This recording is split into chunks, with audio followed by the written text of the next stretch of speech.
a woman, a child, and a dragon. At first glance, this might sound like the ingredients for a frightening fairy tale. In fact, the troubling scenes that you just witnessed are part of a true and powerful prophecy given to the Apostle John nearly 2,000 years ago. What does this prophecy found in Revelation 12 tell us? Does it point to some event that happened thousands of years ago? Or does it describe things that are going to take place in the near future? And who do the woman, the dragon, and the child represent? Join us now as we journey deep into a world that few have ever seen, but all are a part of. Revelation, the bride, the beast, and Babylon.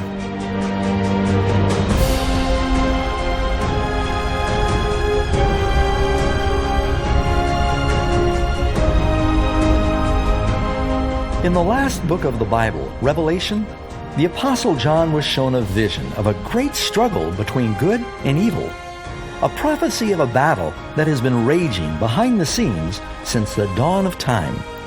The secrets behind this prophecy have been shrouded in mystery for centuries, until now. From the kingdoms and the rulers that have fallen around the world, to the men and women that stood up to fight for what they believed in, this is the story of Christianity, the search for truth, and the foundation for the faith of billions. Now a great sign appeared in heaven, a woman clothed with the sun, with the moon under her feet, and on her head a garland of 12 stars.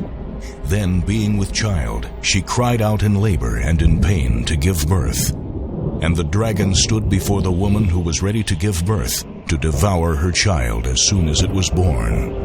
Many Bible scholars and historians have studied this prophecy over the years and agree that the prophecy of Revelation 12 points to an event known as the Massacre of the Innocents, which occurred in first century Judea. In the decades leading up to the birth of Christ, the Roman Empire had conquered the whole Mediterranean world, including Judea. And at various points in that history, they had different people ruling over it. 20 years before Jesus was born, you have King Herod, a client king for Rome. We have documents about him outside the Bible that tell us that he was very cruel. He was capable of killing his own sons. He was ruthless, and you wouldn't want to get on his bad side. Herod was very anxious when a small delegation of wise men from the east came to Jerusalem, announcing their search for the newborn King of the Jews. Why would Herod be upset about that? Because that was Herod's title, as bestowed upon him by the Roman Empire, King of the Jews. And he asks his astrologers, how long is it possible this child could have been born ago? And they determine it's probably been maybe 2 years at most since this child was born, maybe less. He finds out from the Pharisees and the Sadducees exactly where this child is to be born. And he finds out it's Bethlehem. And he worried about losing his throne. And so he has such anger against this child, he sends in the soldiers to try and kill Jesus.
The Bible tells us this barbaric act was inspired by more than just the tyrannical jealousy of an old king.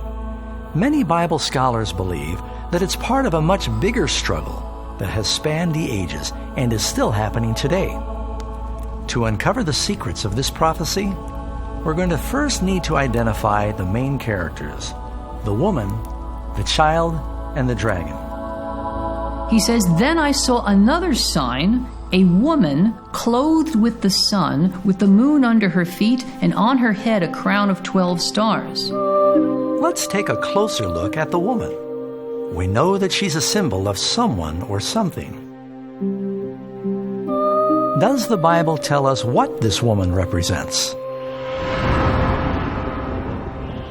Husbands, love your wives, just as Christ loved the church and gave himself for her.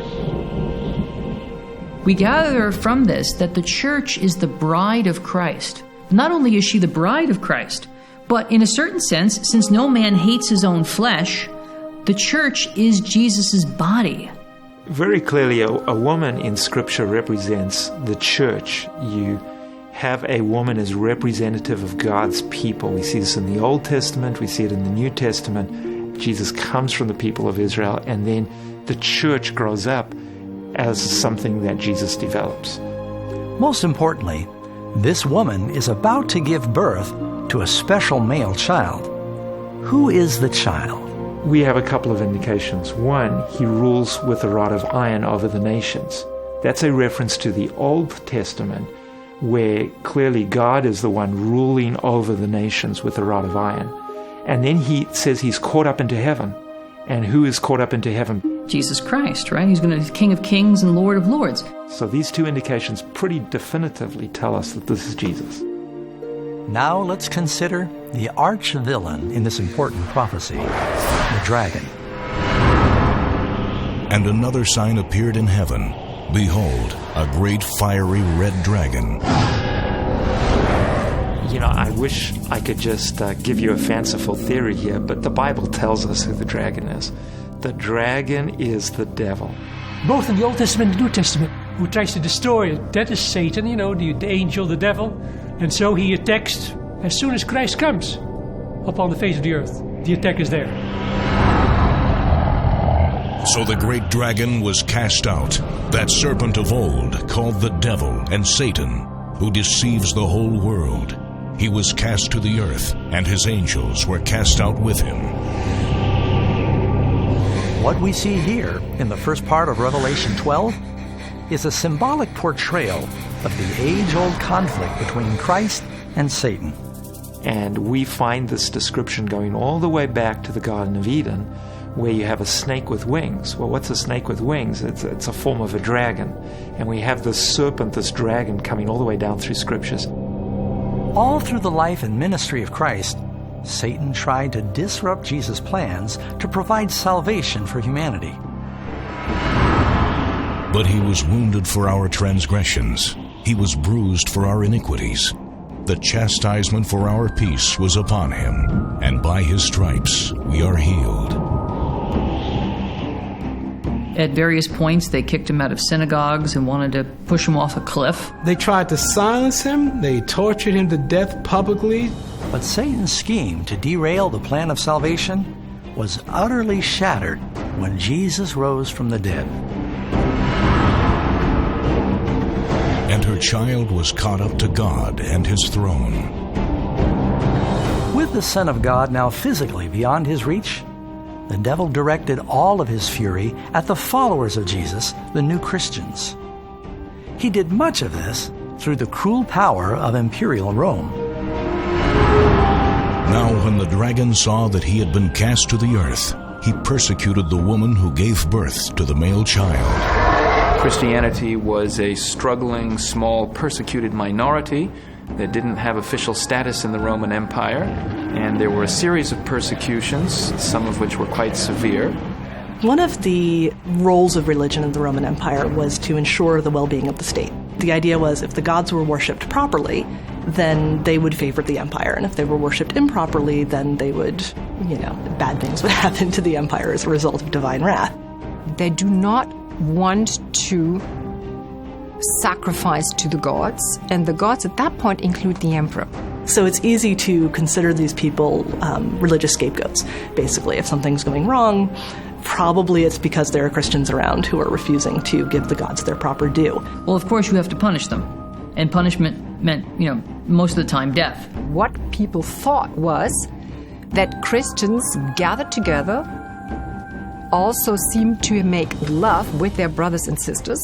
Because there were rumors about them that they commit incest. Well, because the Christians used to call themselves brother and sister, and they used to eat the flesh of Christ. People heard, apparently, that Christians were eating children. So when pagans heard about this, they thought the worst, right? They assumed the worst. Christians are progressively stripped of their civil offices, their military offices. Their books are confiscated, their churches are destroyed, they're forbidden to meet, and so on, all because there's an anxiety that this is really undermining the welfare of the empire. As the early church suffered under this withering persecution of Rome, their lives became a powerful testimony for truth. While the pagans lived in constant superstitious fear, these Christians faced torture and death with a supernatural peace. Basically, what Nero did was he fed them to the lions. He had them tied to pillars. He put pitch on them, and then he set them on fire as human torches so they could have the festivities continue on into the night. Being stretched, pulled into two, being killed by gladiators. Just about every creative way that you can dispose of Christians. When facing the painful end of their lives, they often sang and rejoiced. As thousands of Christians paid the ultimate price for their faith, their dying prayers and blood essentially became seed for the new church. People are so enthralled by how these Christians are dying that immediately, the reaction is, sign me up. And so the Christians spread like wildfire. The more you killed them, the more they stood for their faith. Now, it is true, and I think it has to be emphasized, that the early church spreads despite the very concerted attempts at repression of extremely autocratic and powerful emperors who set themselves very firmly against the Christians, and yet the early church survives. Tertullian argues, whenever something goes wrong, whenever there's a famine or whenever there's an illness, a pestilence that sweeps through, everybody says, the Christians to the lion. And then he says snidely, as if so many could be fed to so few. And his point is that you can't destroy us all. During this time of exponential growth, Christians all across the Roman Empire, quite literally, went underground. This labyrinth of tunnels and chambers beneath the Roman cities became known as the catacombs. Now, the catacombs are important to understand. First, many people imagine that there are caves naturally under Rome, and the Christians simply went into them. The catacombs, almost without exception, are not natural caves. They were excavated by the Christians. And so the Christians made a whole labyrinth underground. Sometimes services would be held there, in the very tombs of the martyrs. The second point is, the very act of burying your dead is hugely significant. Christians believe in a resurrection of the body. Now, of course, that belief has shifted and changed over the centuries, but from all we understand, early Christians believed that they would be resurrected in that actual bodily form, and therefore they chose to bury their dead, not to cremate them. Therefore, if you are seen to be burying your dead, especially at times when there are intense waves of persecution, you're more or less saying to the police, come and investigate me, I may well be a Christian.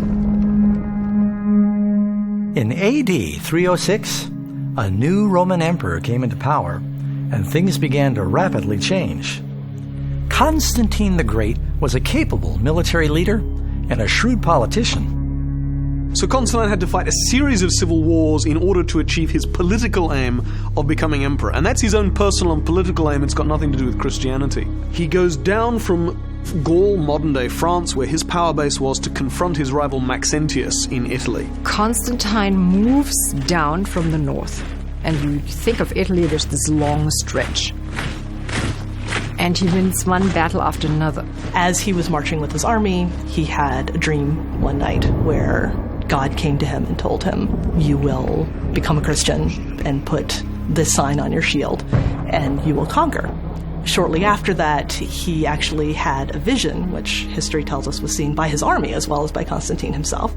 He looked up to the sun, and he saw a cross of light above it, and the Greek words "en tutu nikeia," by this conquer.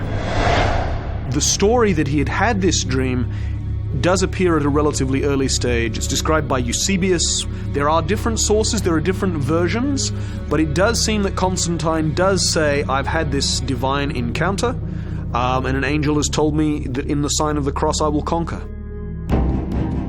Constantine commanded his troops to adorn their shields with the Christian symbol.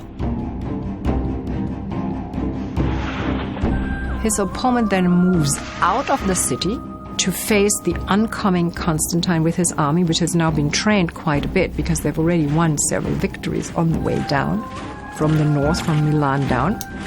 His opponent moves across the river at the Million Bridge, has Constantine and his army in front of him, the river and the city behind him. Not a great situation to be in.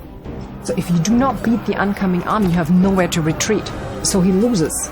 So for Constantine, who is certainly not yet a Christian, this is a powerful thing because he himself believes the Christian God has given me victory. The Christian God is more powerful than these other deities.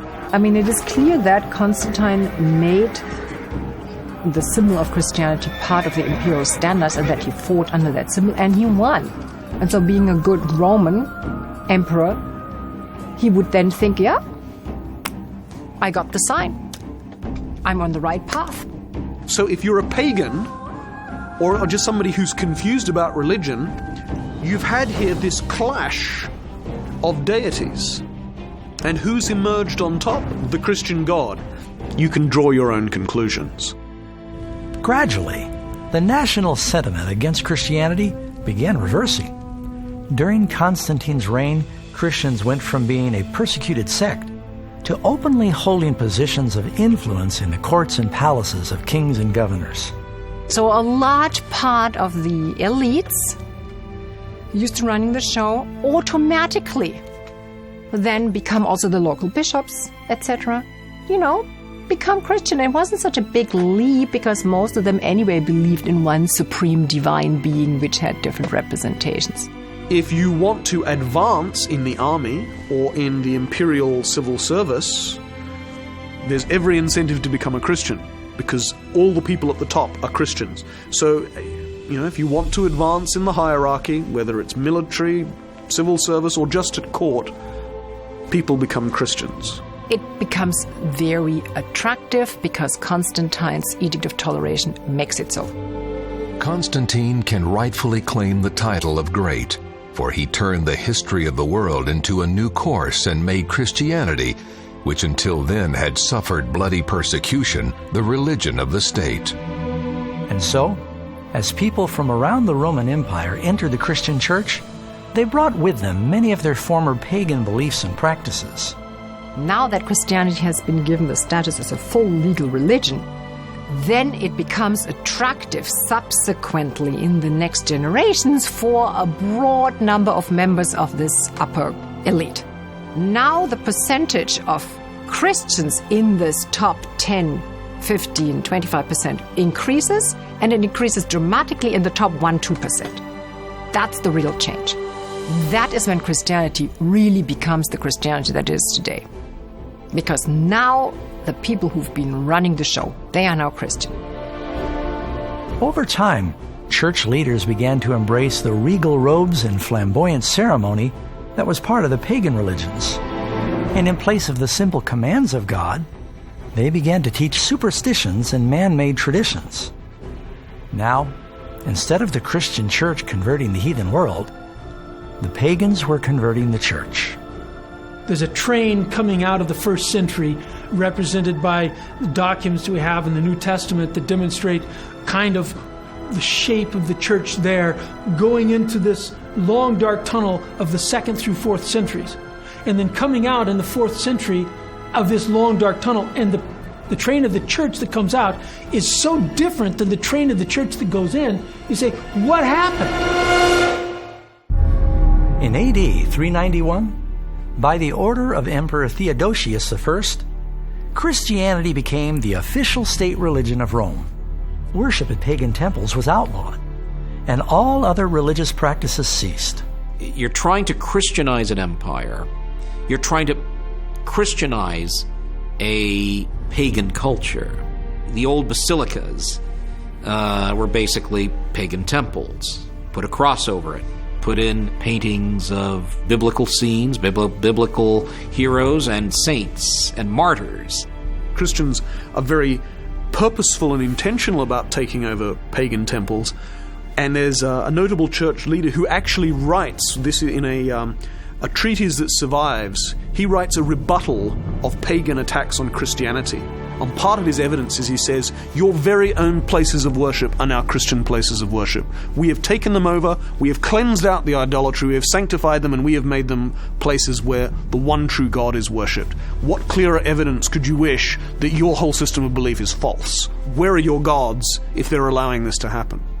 So Christians actually deliberately at times and purposefully, as a strategy, take pagan not only places but rituals or ideas, and as they think, subvert them to advance the cause of, spreading Christianity. What we don't know is the extent to which they think this through and say, well, at what point is it legitimate to do this, and at what point do we perhaps begin to be taking on other ideas? The speed with which the early church tobogganed into apostasy will take your breath away. As millions of pagans hastily joined the church, they were naturally reluctant to dispose of their idol treasures. The Romans and the Greeks were so used to being surrounded by symbols of their deities. They began doing the same thing with Christianity. So many of these new converts just relabeled their idols with Christian names, like Paul, Mary, and Peter. A statue of Jupiter became a statue of Peter. And we know that because it has a sun disk right over its head that indicates that this is not Peter, but it's a pagan statue that's been renamed. Instead of Romulus and Remus, hey, why not the martyrs, the great martyrs Cosmas and Damian, right? The representations of Isis, which is originally an Egyptian goddess but has become very Greek already, becomes essentially the representation of Mary carrying her child. You have a mother and child tradition all the way down through history. You have it in Mithraism, you have it in Babylon, you have it all the way back in Persia. It appears that Mary acquired some of the characteristics that were associated with some of these other goddesses. She wears a dark blue coat and she stands on the half moon. She is the mother of all gods. Isis carrying her son Horus.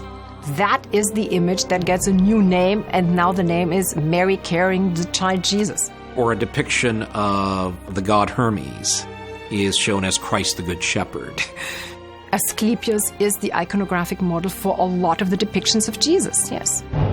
A young, vibrant god with curly hair, down to about here, and a little beard.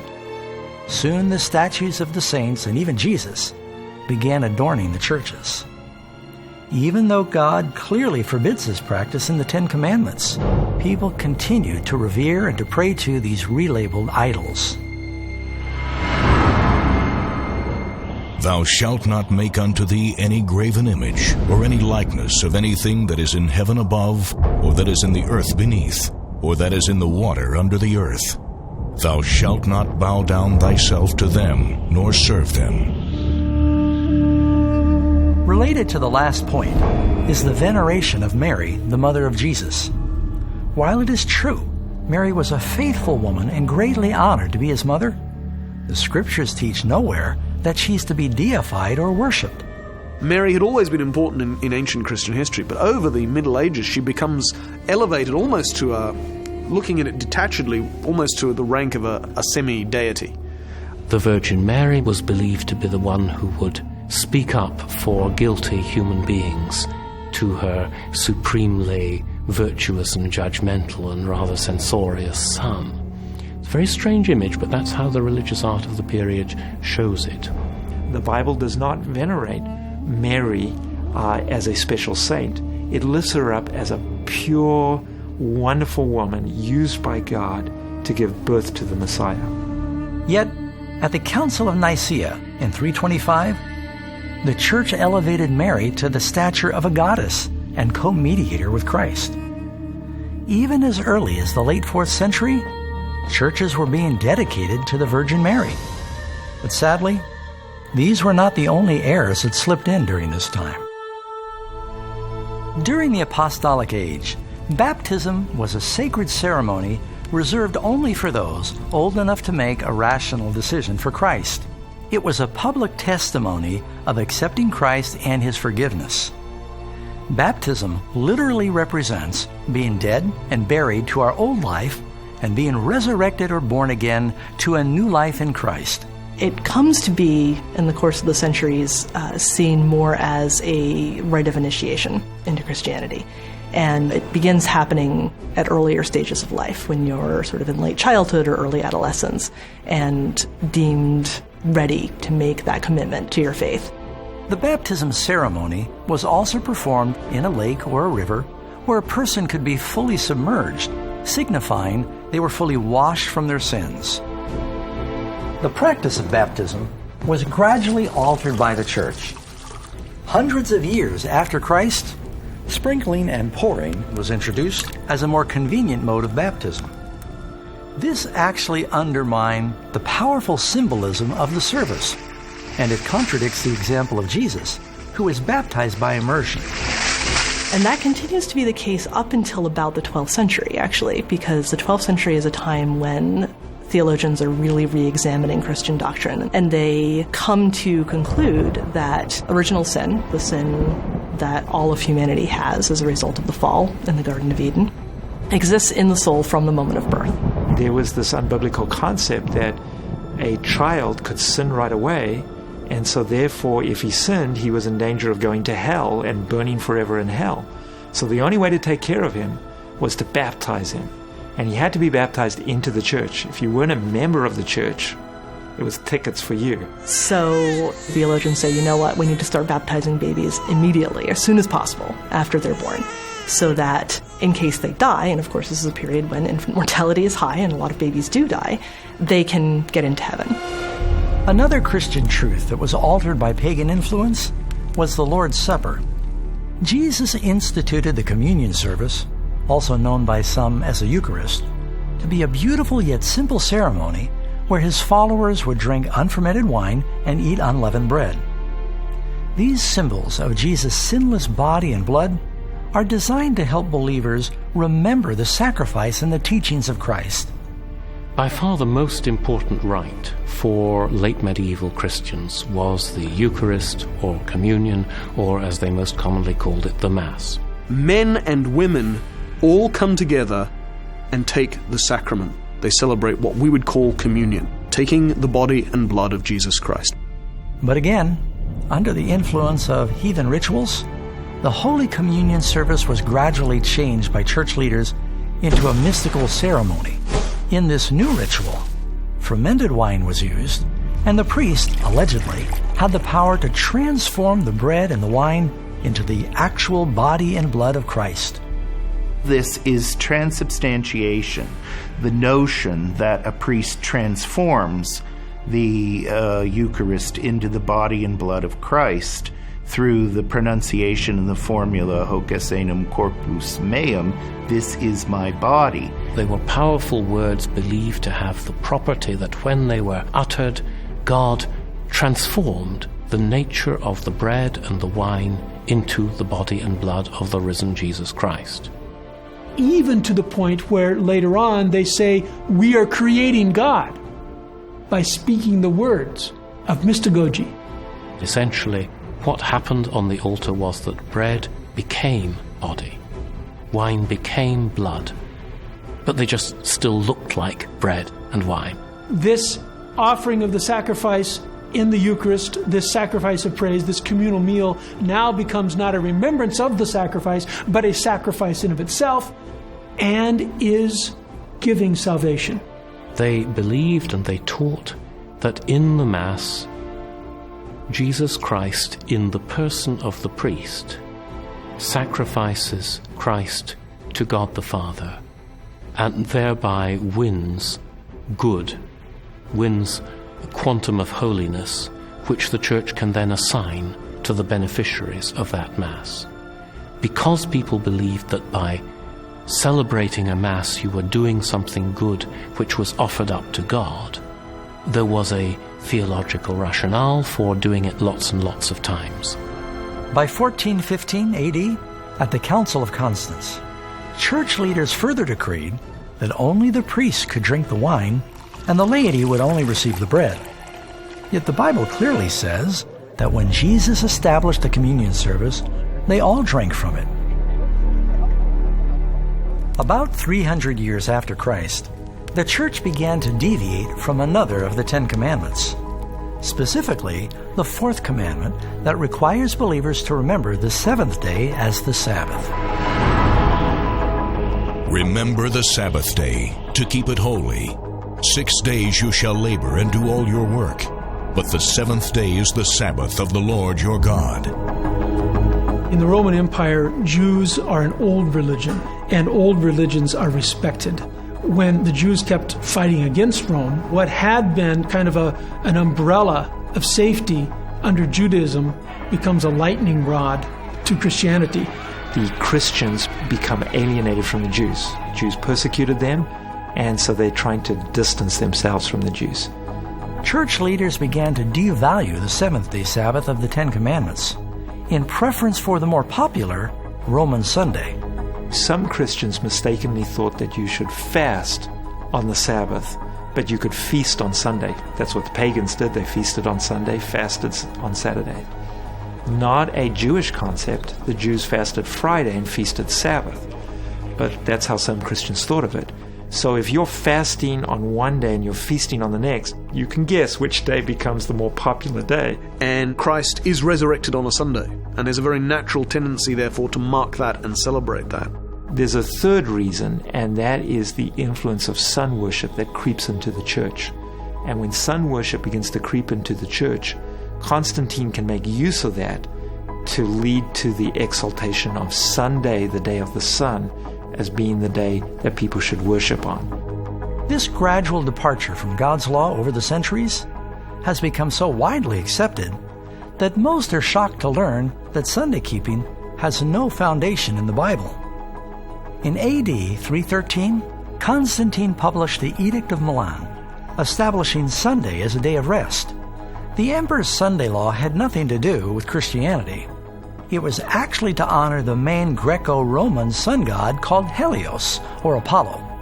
The Emperor Constantine became a convert to Christianity, and also because he remained partial to the sun god, the Emperor Constantine moved the day of worship from Saturday, the Sabbath, as had been traditional in Judaism, obviously, to Sunday, the day of the sun god. And ever since, Christian folks, at least for the most part, overwhelmingly, have held their day of worship on Sunday rather than Saturday. This is clear from another edict of Constantine given in AD 321, when the emperor ordered, "On the venerable day of the sun, let the magistrates and people residing in cities rest, and let all workshops be closed." Notice, the edict uses the word sun, S-U-N. It's also recorded that Constantine the Great made a law for the whole empire that Sunday should be kept as a day of rest. Obviously, this change did not infiltrate the church overnight. History tells us that for decades, the seventh-day Sabbath, together with Sunday, were both observed as holy days. The very, very early church clearly is still worshipping on the Jewish Saturday in the times of the apostles. But by the mid to late 3rd century, that has largely been abandoned or is in the process of being abandoned. By the early 4th century, in many parts of the Roman world, Christians are generally worshipping on Sunday. A lot of Christians during this period of time would observe the Sabbath, and then on Sunday they would have a service remembering the resurrection, and then they'd go about their regular work. It's during the time of Constantine in which the idea of transferring the solemnity of the Sabbath to Sunday is first expressed. Centuries earlier, the prophet Daniel had foretold a religious power would arise that would think to change times and laws. Within the Ten Commandments, there's only one law that is also a time: the Sabbath. The doctrine of hellfire was also distorted by pagan mythology. In the book of Revelation, the Bible teaches that following the Great Judgment Day, the lost will be cast into a lake of fire. At that time, each person is punished according to what they deserve, and then they're totally consumed and eternally perish.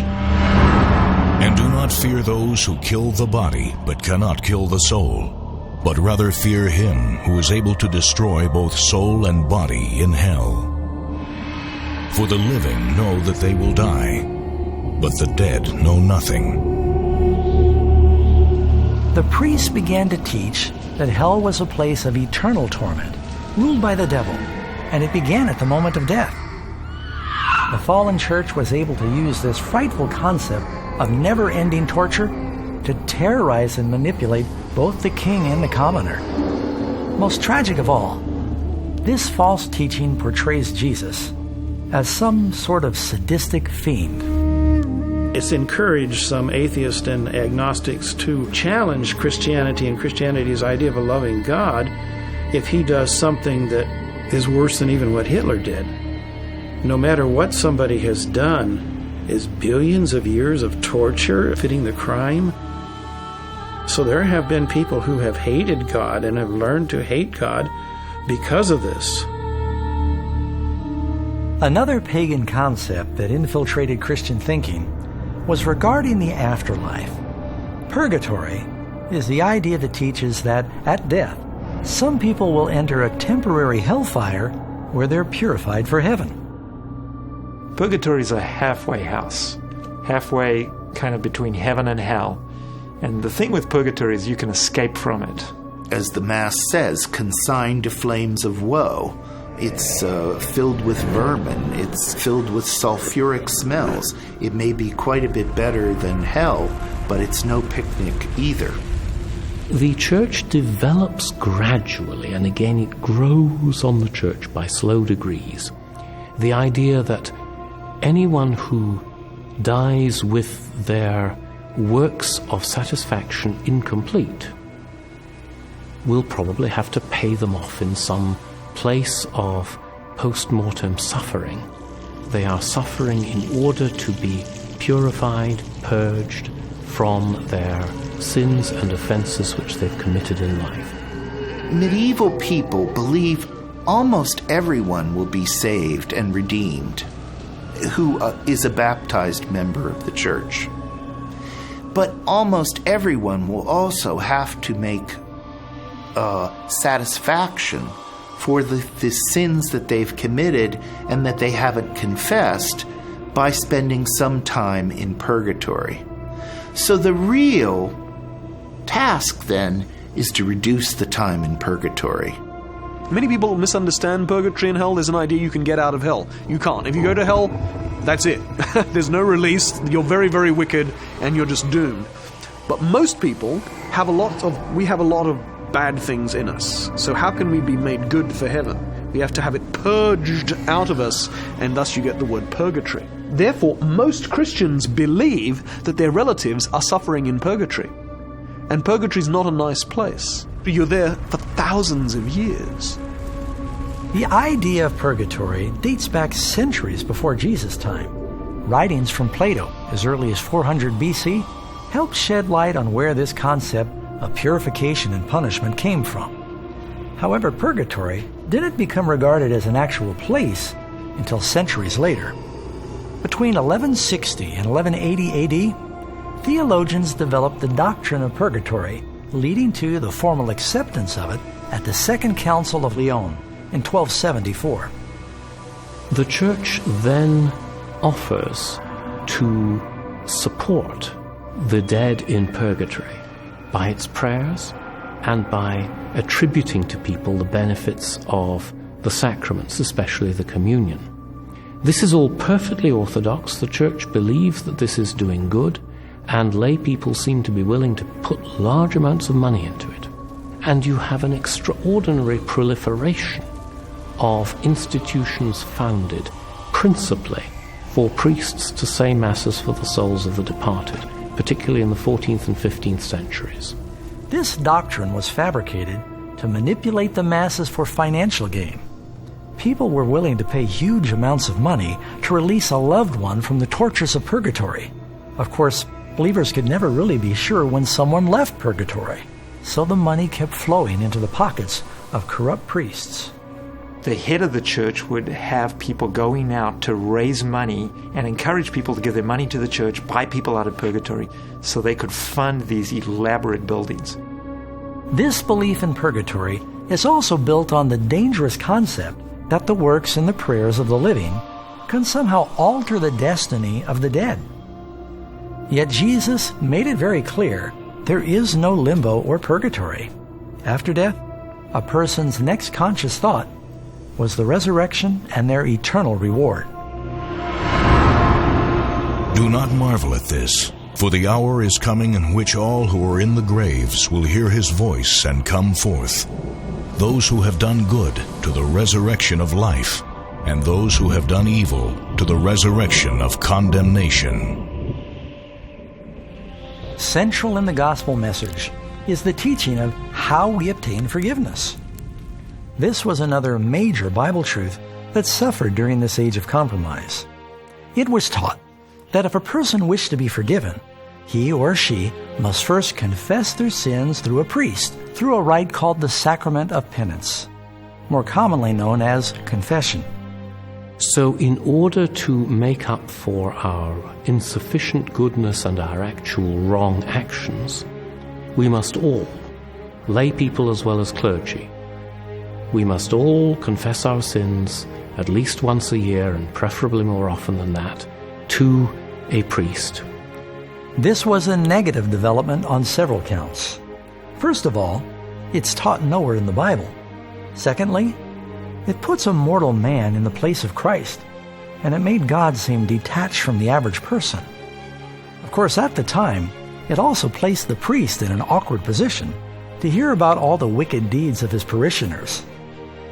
When one goes to a priest in the Middle Ages, there are really three things that are accomplished through confessing one's sin. First of all, you make the confession. The priest grants the words of assurance that the sin is absolved. It's gone.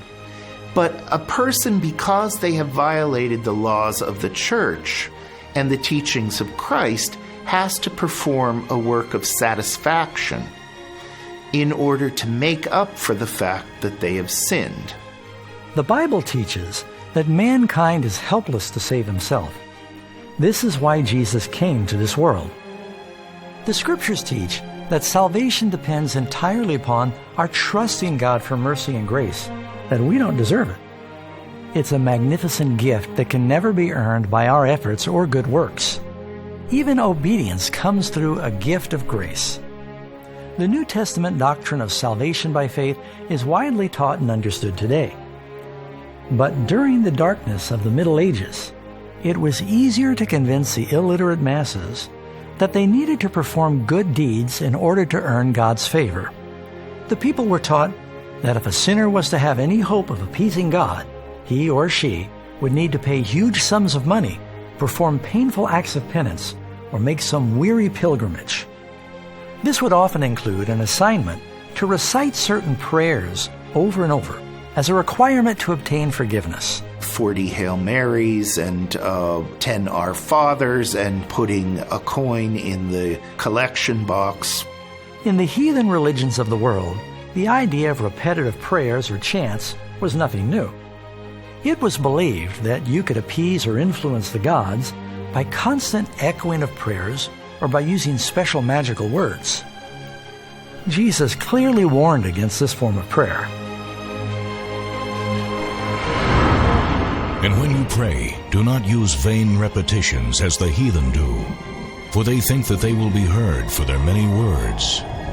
Corrupt church leaders knew in order to maintain any lasting power over God's people, they would need to separate them from the one thing that they knew could expose these deceptions: the Holy Scriptures. The Bible was not initially withheld from the people. It was accessible. But in time, when people saw differences, they challenged the clergy. And so it was in their interest over time not to make available the Bible to the people. Only the priests can interpret Scripture because they combined Scripture with tradition. And so tradition interpreted Scripture. And the only ones who understood this long tradition were the priests. And they could read the Scriptures. Many of the common people couldn't even read the Scriptures. And they wanted to make sure that they interpreted Scripture in a way that would harmonize with tradition. So from the 5th century to the 15th century, 1,000 years of history, it was taught and accepted that only religious leaders were qualified enough to explain the sacred texts. The common man was told he could never hope to understand the Scriptures without the assistance of a priest. With this lethal deception, the church laity was kept in darkness. Meanwhile, the visible church, once a biblical bastion of truth, had degraded into a corrupt political organization trimmed with spiritualistic ceremonies. It's no wonder that this time period of cultural, economic, and spiritual deterioration is known as the Dark Ages.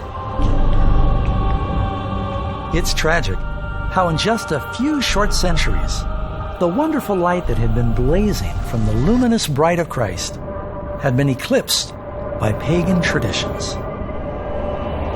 Now, a very different kind of woman emerged to take her place.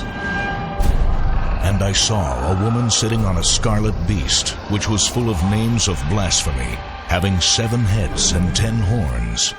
The woman was arrayed in purple and scarlet, and adorned with gold and precious stones and pearls, having in her hand a golden cup full of abominations, and the filthiness of her fornication. And on her forehead a name was written, Mystery, Babylon the Great, the mother of harlots and the abominations of the earth. I saw the woman drunk with the blood of the saints, and with the blood of the martyrs of Jesus.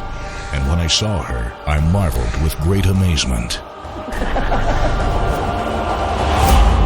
In Revelation chapter 17, John sees a woman who he describes as strikingly different from the pure woman of Revelation 12. Who is this new bloodthirsty harlot? And what about the bizarre beast that she's riding? If you're not sitting down, this might be the time to do so. You may find what you're about to hear a bit shocking. There's only one empire, one church, one institution that matches the criteria in this prophecy: the Roman Catholic Church. This does not mean that all the people within this faith are bad, insincere, or lost. The Catholic people are among the most kind and have accomplished a phenomenal amount of good throughout history. This is really about a bigger struggle between spiritual powers and institutions battling over the truth of Scripture. But now we need to pull back the veil and really take a hard look at the facts. In Revelation 17:1, we observe this harlot woman sits on many waters. Fortunately, the angel explains the meaning of this symbol for us in verse 15. Then he said to me, The waters which you saw, where the harlot sits, are peoples, multitudes, nations, and tongues. So the woman reigns over a densely populated civilization. You've probably heard the expression, all roads lead to Rome. During the zenith of their rule, the Romans had built a network with 50,000 miles of roads circulating throughout the entire empire. Just as imperial Rome began to unravel, the church in Rome was gaining in strength. In effect, the Catholic Church kind of rushes in to fill the power vacuum that is left by the fall of the Roman Empire. And you get into situations where, for example, in the middle of the 5th century, when Attila the Hun is advancing on the city of Rome with his army, the emperor is not the one who goes out to stop him. The Pope is, the Bishop of Rome. This kind of prominence, political prominence as well as religious prominence, comes to really define the Pope's role. The prophecy also indicates that the woman is riding a beast with 7 heads and 10 horns. Obviously, these things are symbols. This creature here clearly represents the same monster with 7 heads and 10 horns that we just saw warring with the bride of Christ in chapter 12. And it's the same beast that the world is compelled to worship in chapter 13. So what do these 7 heads and 10 horns represent? The 7 heads are 7 mountains on which the woman sits. The 10 horns which you saw are 10 kings. There is only one city in the world that sits on 7 hills like this, one major city, and that's the city of Rome.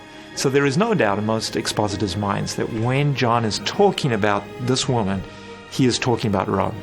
So you see the connection here. 7 heads, 7 mountains. You go in Revelation 12, 7 heads.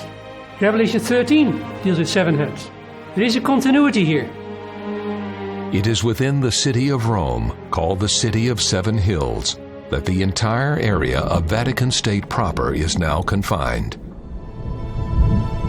There is only one church that is also an independent country and has political world power, the Vatican.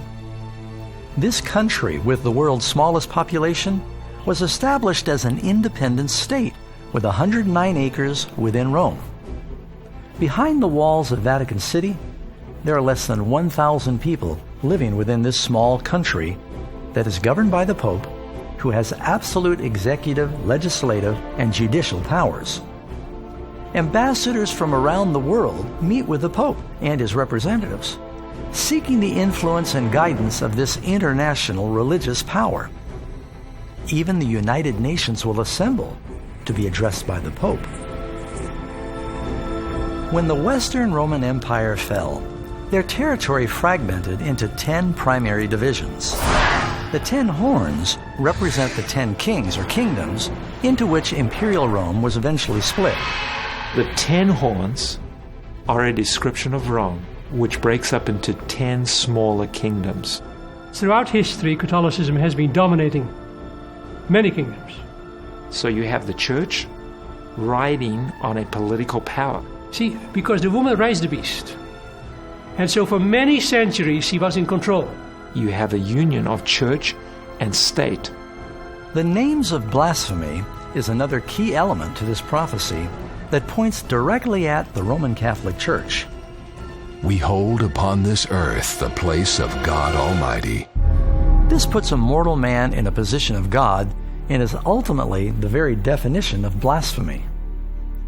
This is not meant to question the sincerity of any specific pope, but the prophecy is addressing the office that he holds and the institution he represents.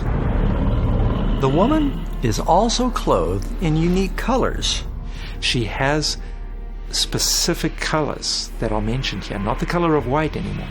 But now we have colors that represent, strangely enough, 2 things: royalty and prostitution. And specific colors that we happen to see coming out in the historic Christian church later on, in the colors of the priests of the historic Christian church. Not only were these the principal colors of the Roman Caesars, but according to the Catholic Encyclopedia, purple is the official color of bishops, and scarlet for cardinals. In addition to the scarlet and the purple, we see that this harlot or corrupt church possesses vast mineral riches. When one considers its countless artistic treasures of gold, silver, and pearls, the Roman Catholic Church is by far the wealthiest religious institution on earth. Every year, tourists come from around the world to view the glittering opulence of the Roman Church. Another disturbing mark of this woman is found in verse 6. I saw the woman drunk with the blood of the saints and with the blood of the martyrs of Jesus. History reveals that the Roman Church was the worst oppressor of Christians and Jews over the centuries. In fact, historians tell us over 50 million martyrs fell victim to the terrible inquisitions and persecutions of the Church of Rome. So what we have here is a prophecy saying that the church would engage in incredible persecution. And that's exactly what took place. And the church started a legal process, a legal system, known as Inquisition, to interrogate these people, to force as many as possible to recant and retract their ideas, and to grab hold of the leaders of the movement and to stop them spreading any further. The highest number of deaths ever recorded occurred when the church persecuted those who disagreed with it. And that level of repression continues through the Middle Ages. So this woman, or church, is a persecuting power that oppresses Christ's true followers. We'll be looking at several brave souls that risk their lives to speak up against the corrosive pagan influences and to share God's Word during this time of spiritual darkness. The people who walked in darkness have seen a great light. Those who dwelt in the land of the shadow of death, upon them a light has shined. Living in Lyon, France, there was one young man who would alter the course of Christian history. Peter Waldo, also known as Valdez, a very wealthy and educated young merchant, had a life-changing experience. A young friend of Waldo's died suddenly. Realizing the brevity of life and the vanity of worldly treasure, Waldo made a firm decision to forsake all for Christ. He gave his wealth to the poor and became an itinerant preacher. Waldo taught that the Bible should be understood literally and freely proclaimed to the people in their own language. He encouraged believers to live lives of simplicity and poverty, and at the same time, he boldly denounced the excesses of the priests. By AD 1170, Peter Waldo had gathered a large number of followers who were referred to as the Poor of Lyon, or Waldensians. Peter Waldo, by conventional scholarship, is the founder of the Waldenses, a group of Bible-believing individuals living in France and Italy. He was a Catholic layman who became inspired by the preaching regarding the early church. And he started a group of traveling preachers who would teach the gospel. He spoke against transubstantiation in the Mass, although there are some Waldenses who seem to go to Mass and then do their own worships as well. Once officially trained inquisitors are out in Europe, they start finding people whom they start calling Waldenses or followers of Valdez all over the place. So sprinkled across Europe you get these little cells of communities of people where lay people are mostly, let's be honest, they're mostly going to Catholic churches most of the year. But once or twice a year, maybe every year or two, they will have a traveling team of Waldensian pastors who will arrive and talk to them. Everywhere he went, Peter Waldo saw people hungering for truth. He believed that there was a famine in the land for the Word of God. So Waldo paid a cleric to assist him in translating the New Testament into the Franco vernacular. The story is that Valdez commissioned two learned religious people in Lyon to prepare a translation of part of the Bible and some sayings of the Fathers into the vernacular language. Something between French and Provençal. It's really kind of hard to describe. But it seems to have established a tradition that the Waldensian communities would try to acquire copies of Scripture in the common language of the people. And they would carry Scriptures around with them. They would act as merchants and traders, share the Scriptures with the people where they went. There's even references to them sending their young people to the great universities and colleges of the land so they could share their faith there and also gain an understanding of contemporary theology and use it to reach out to the larger community. But the Roman Church could not long tolerate this free preaching of the gospel by peasants. During the Third Lateran Council in 1179, Waldo's ideas were officially condemned as heresy, and soon after, he and his followers were excommunicated. Driven away from Lyon, the Waldensians settled in the high valleys of Piedmont and the French Alps. Here, among their families, the Bible was made the chief study. The Gospels of Matthew and John were committed to memory along with many of the epistles. With no printing press, the Waldensians were frequently employed in hand copying the scriptures. Known for their strict adherence to the Bible, these lay preachers spread their teachings abroad while traveling as peddlers. To avoid arrest, they'd sometimes sew hand-copied passages of the Bible into the lining of their garments, and then they'd carefully share them when they detected an open heart. Even following the death of Peter Waldo in 1218, the Roman Church continued to fiercely persecute the Waldensians.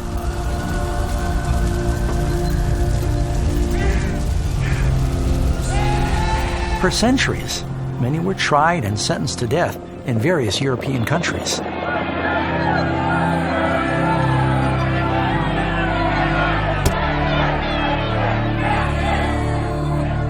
The Holy Spirit stirred upon many within the church who courageously stood up and called for reform. One such man was John Wycliffe, an English theologian and lay preacher, translator, and teacher at Oxford. His education proved to be a great asset to him as he began to address the cancerous errors that were spreading among God's people. Wycliffe never wanted to set himself up against the church's leaders, but as he saw the glaring contradictions between what the Bible said and what the church was doing, he could not keep silent. Well, Wycliffe is really a rather unusual person to have become a heretic because he was an Oxford Don. He was very much brought up within the power structure of the church, and yet he was distressed by what he saw around him. As he saw Rome substituting tradition for the Holy Scripture, he accused the priesthood of withholding the bread of life from the spiritually starving people. He believed that the Bible was a supreme authority, and he commissioned the translation of the Bible. He had some followers called Lollards that went around distributing scripture and preaching. They did believe in Bible reading. They did read Wycliffe's Bible, and they did believe in the same kind of simpler piety that the Waldensians and others had advocated as early as the 12th century. This was the greatest gift he could give the common people. No document has altered the course of history more than the English translation of the Bible. He brought forward some of the truths that Protestantism would later bring forward. And as I just suggested, his teachings, even though it's centuries before, is preparing the way for many people in England to accept the Reformation when it comes. Wycliffe had the audacity to declare that the universal authority of the Pope was unbiblical. It was under these conditions that on May 22, 1377, Pope Gregory XI condemned the writings of John Wycliffe, stating that his teachings were dangerous to the church and the state. Wycliffe continued to teach salvation through Christ alone, and that the scriptures were infallible rather than the Roman Church. Over time, his writings and work of reform spread out like seismic waves, influencing millions of God's people. They can be read anywhere where there are schoolmen, where there are scholastic theologians who can pick them up. They do travel, and they travel to Bohemia, and they inspire John Huss as well. And Huss shares the attack on transubstantiation, on clerical power, and on, as with Wycliffe, on the wealth of the church. Huss was only a young boy when Wycliffe passed away, but Wycliffe's works had a powerful influence on his life and his future mission. John Huss was a Bohemian preacher, also a university professor, and also King's chaplain for a while. He's entrusted eventually with the office of preaching at a little chapel that has just been founded, the Bethlehem Chapel. Like Wycliffe, John Huss preached the scriptures in the language of the people, a practice that the church had now forbidden in favor of the lost language of Latin. He did preach in the vernacular language, and the Bohemians had a scripture in their language, despite church councils. And it's from that he comes into contact with the teachings of Wycliffe, and he especially is drawn to the attack on transubstantiation, the attack on the wealth and influence of the church. Walking through town one day, Huss noticed a couple of paintings that two men had displayed as a silent protest. Each of the canvases portrayed a different scene. On one was the image of the lowly Jesus humbly entering Jerusalem with his travel-worn disciples. On the other canvas was an image of the Pope, dressed in rich and luxurious clothing, carried on a litter and followed by a regal procession. The paintings certainly presented a contrast between Jesus, who said that foxes have holes and the birds of the air have nests and the Son of Man has nowhere to lay his head, with the magnificent splendor of the papal palace and the papal entourage. Moved by this knowledge, he began to publicly denounce the pride, ambition, and corruption of the clergy, and he fearlessly called for the church to reform. If you must interpret Scripture according to truth, truth is defined by what the church believes. How do you correct an error in the church? You don't have a check on mistakes. There is no correcting the church. And that, I think, is the fundamental flaw of what allowed the church to start going wrong and keep going wrong. John Huss was invited to come to Constance, Germany, to defend his criticism of the Church of Rome. Sigismund, King of Hungary and later the Holy Roman Empire, guaranteed him a safe passage. But immediately upon Huss's arrival in the city, he was arrested and placed in the dungeon at Godelben Castle. King Sigismund was greatly angered at the imprisonment of Huss, and he threatened the church council. But the council convinced Sigismund that promises made to a heretic were not binding. On July 6, 1415, the council gathered into the cathedral after Mass and liturgy, and John Huss was then led in for his trial. He was asked to defend his positions. In the act of defending them, he was found to have voiced a heresy, and so he was seized and tried for heresy. Guards then led Huss away to be executed. At the place of his execution, Huss stood firm. As the flames rose about him, he was actually able to lift his voice in song. Among his dying words, Huss predicted, "In 100 years, God will raise up a man whose calls for reform cannot be suppressed." Raised in a humble home in Mansfield, Germany, Martin Luther, theologian, author, composer, and priest, was arguably the best-known religious reformer of the 16th century. Luther was born on November 10, 1483, nearly 70 years after the martyrdom of John Huss. Born into a hard-working middle-class family with several brothers and sisters, Luther developed a firm character and personality. The Luther family seems to have been, to some extent, a family of overachievers. They were very strict, according to Luther's later stories, they were very strict on the young Martin, and they certainly saw that the way forward for their son was through education. But when he was young, he was intended to become a lawyer.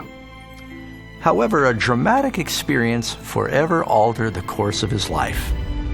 Luther is caught in a thunderstorm and fears for his life. He's outside and he fears he'll be struck by lightning. And lightning was striking in front of him and behind him and on both sides of him. And so in terror he cries out and promises that if a saint will save him, he will become a monk. He called out to Saint Anne, the saint of hopeless causes, "Saint Anne, deliver me and I'll become a monk." And he kept his word. In spite of his father's angry protests, Luther dropped his law studies, sold his books, and entered a closed Augustinian monastery at Erfurt and fully dedicated his time to the monastic life. Following his desperate longing for salvation, he practiced frequent fastings, long hours of prayer, austere living, and endless confession. If anyone could have gained heaven as a monk, then I would indeed have been among them. He found an elder confessor there who realized that Luther had a particularly sensitive soul, and this confessor realized that Luther needed to teach the Bible. So he becomes simultaneously professor of theology, preacher in the town church, and a member of the religious community in the Augustinian house. He's basically doing 3 jobs. At Wittenberg, he learned to study the Bible in its original tongues. Soon, he began to freely share the truths that he was learning in his lectures, and his listeners were delighted. In 1510, Luther made a pilgrimage to visit the headquarters of the church in the holy city of Rome. He was sickened to witness the terrible greed and wickedness that he saw among all classes of the clergy. His great expectation of the holy city was crushed as he beheld the decadent lifestyles of the monks and the priests. This was in stark contrast to his very frugal life in Germany. But Luther's most unsettling revelation was yet to come. He went to Rome and he was climbing up the stairs there and hears a voice, not necessarily a verbal one, but one in his head, the just shall live by faith. And so climbing up these Pilate's stairs on his knees, which was supposed to earn you some kind of assurance of not burning in purgatory for too long. And it just dawned on him as he looked around, what are we doing? The Bible says this comes by faith. And he got up off his knees, and this seemed to be a turning point. Luther finally understood the importance of trusting in the merits of Christ for forgiveness.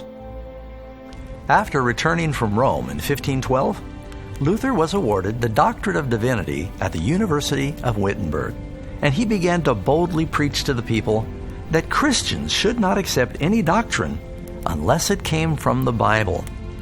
And it was this principle of sola scriptura that would become the battle cry of the Reformation.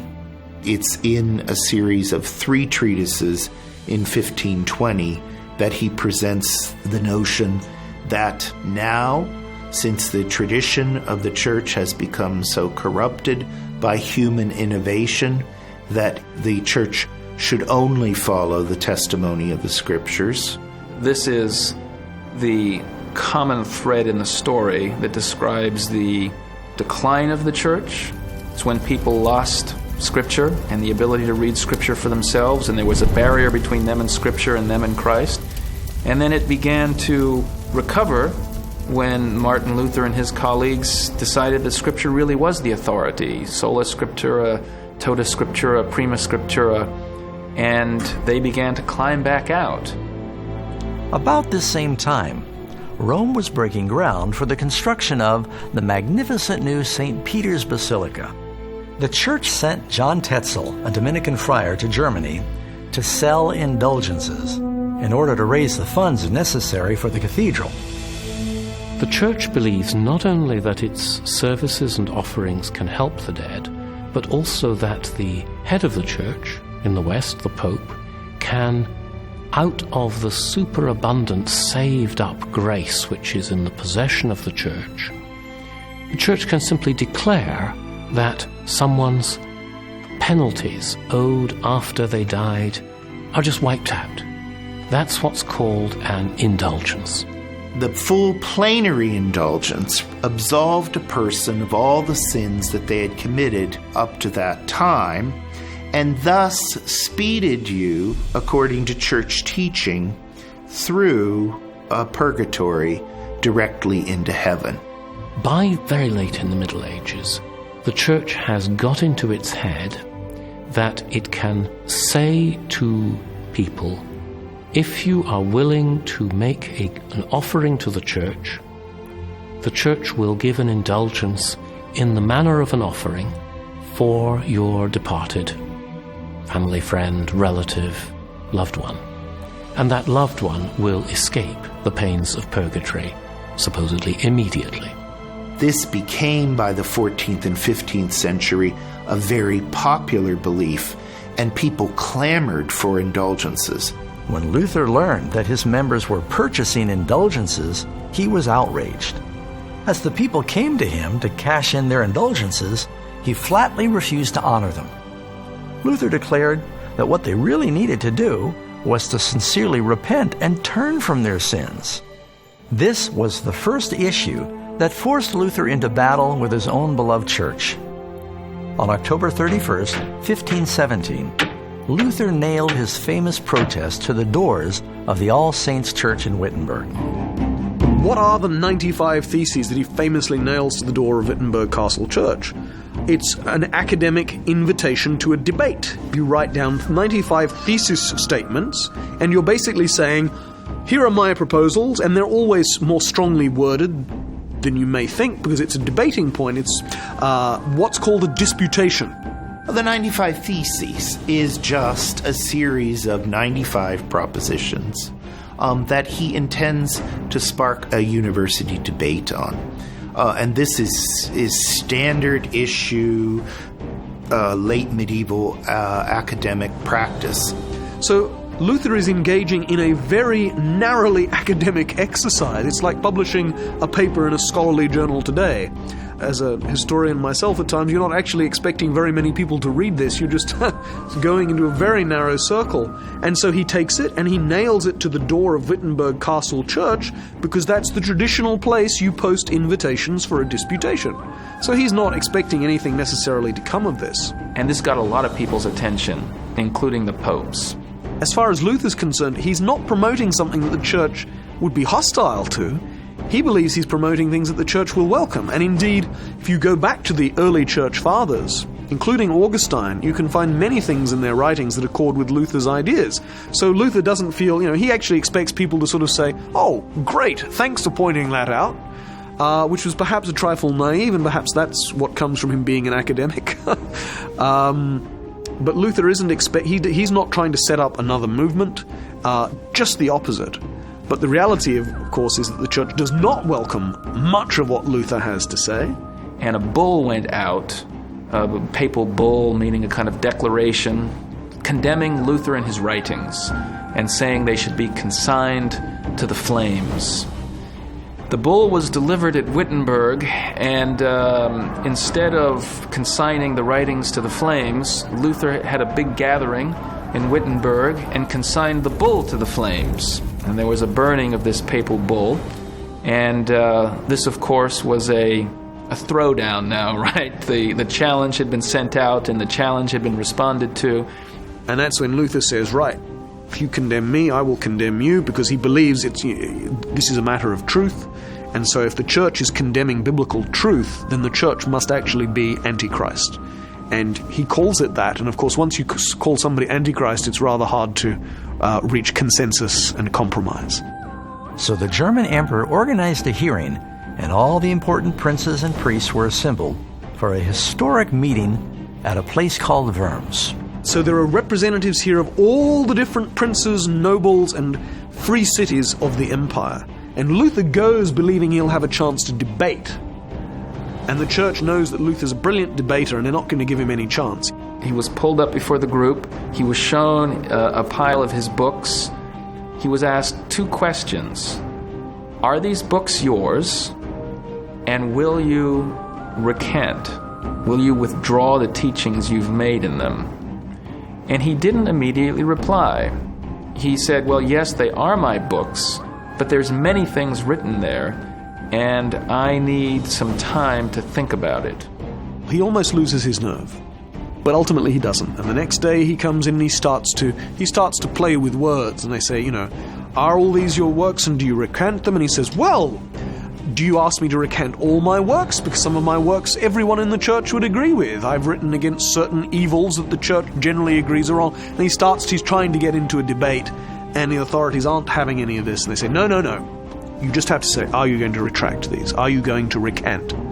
It's an heroic moment, especially because, as far as Luther is concerned, he believes it's going to lead to his death. Es sei denn, ich durch das Zeugnis der Schriften oder durch klares Überzeugnis. Unless I am convinced by the testimony of the Scriptures or by clear reason, for I do not trust either in the Pope or in councils alone, since it is well known that they have often erred and contradicted themselves. I am bound by the Scriptures I have quoted, and my conscience is captive to the Word of God.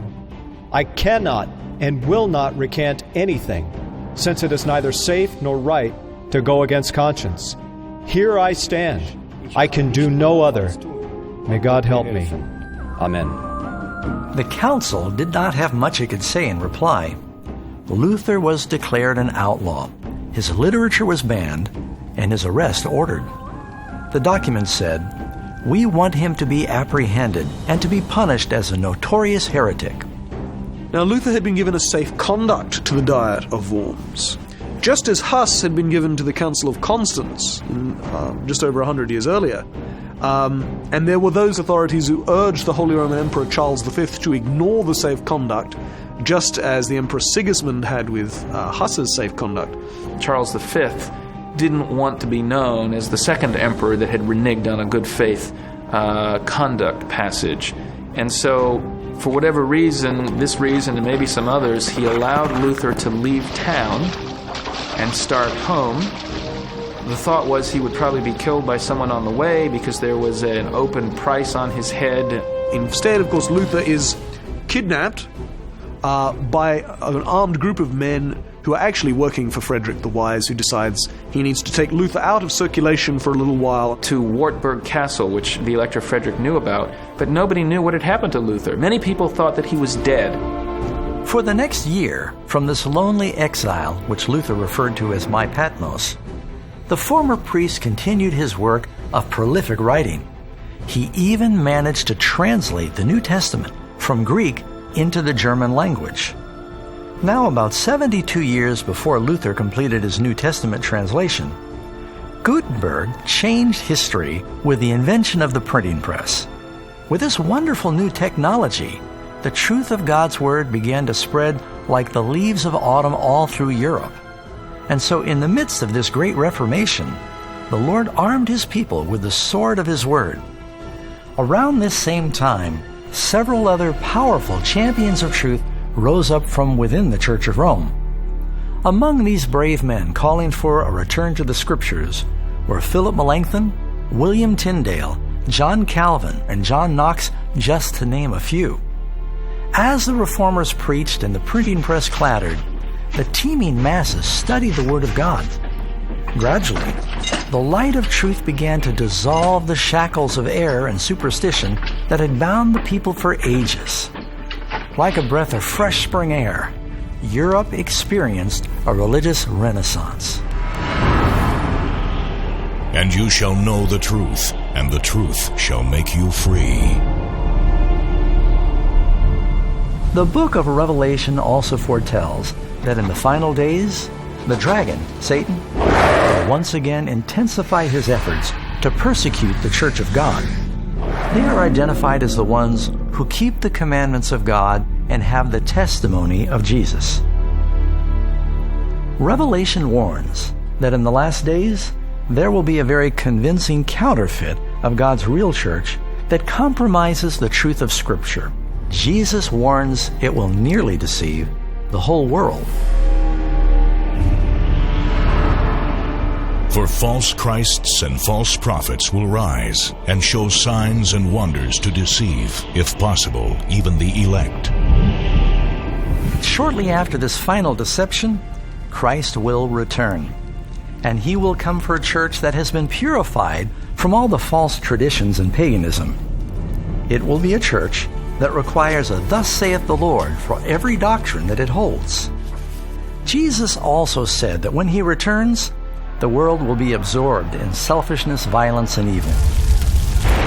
And you will hear of wars and rumors of wars, for nation will rise against nation, and there will be famines, pestilences, and earthquakes. The love of many will grow cold, and then the end will come.